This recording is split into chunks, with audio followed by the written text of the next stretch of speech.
রান্নাঘরের 5টি উপাদানই সানবার্নের সমাধান। গরমকাল সবে শুরু হয়েছে আর তাপমাত্রা যেন আগুন ছুঁয়েছে। এমন রোদের তাপে বাইরে বেরোলেই মনে হয় যেন চামড়া পুড়ে যাচ্ছে। সানবার্ন এড়ানো সত্যি কষ্টকর, তবে পার্লার কিংবা দোকানে দৌড়ানোর আগে একবার আপনার রান্নাঘরে তাকান।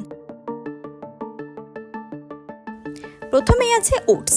সকালে সাদামাটা ওটসই কিন্তু আপনার সানবার্নের সবচেয়ে বড় শত্রু। ওটমিলে রয়েছে অ্যান্টি অ্যানফ্লেমেটরি উপাদান, যা জ্বালা ও লালচে ভাব কমাতে সাহায্য করে। একটা কাপে ওটস ভালো করে পাউডার বানিয়ে ঠান্ডা জলে মিশিয়ে 15 মিনিটের জন্য স্নান করুন, আর দেখুন তৎক্ষণাৎ কি আরাম। দই, ইয়োগার্ট। ফ্রিজে রাখা সেই প্লেন দই সানবার্নের হতে পারে এক গেম চেঞ্জার। এতে থাকা প্রোবায়োটিক্স ও ল্যাকটিক অ্যাসিড ক্ষতিগ্রস্ত ত্বকে সারাতে সাহায্য এবং দারুণ ঠান্ডা অনুভূতি দেয়। দই সরাসরি পোড়া জায়গায় লাগিয়ে 15 মিনিট রেখে দিন, তারপর ঠান্ডা জলে ধুয়ে ফেলুন। তফাৎ আপনি নিজেই বুঝতে পারবেন। মধু, হানি।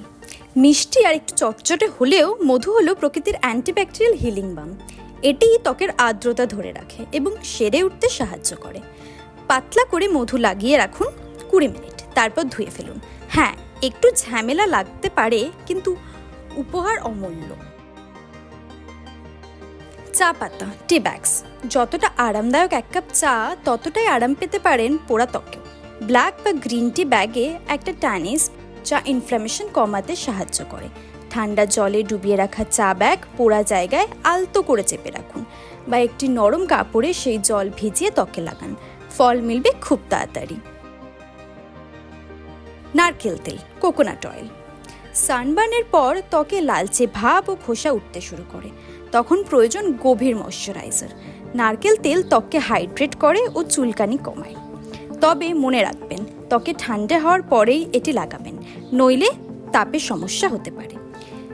সানবার্নের যন্ত্রণা থেকে মুক্তি পেতে এবার আর দৌড়ে পার্লার যাওয়ার দরকার নেই। রান্নাঘরের কিছু সহজ জিনিসেই আপনি পাবেন সোজাসুজি আরাম। এই ধরনের আরও খবরের জন্য চোখ রাখুন টাইমস নাও খবরে।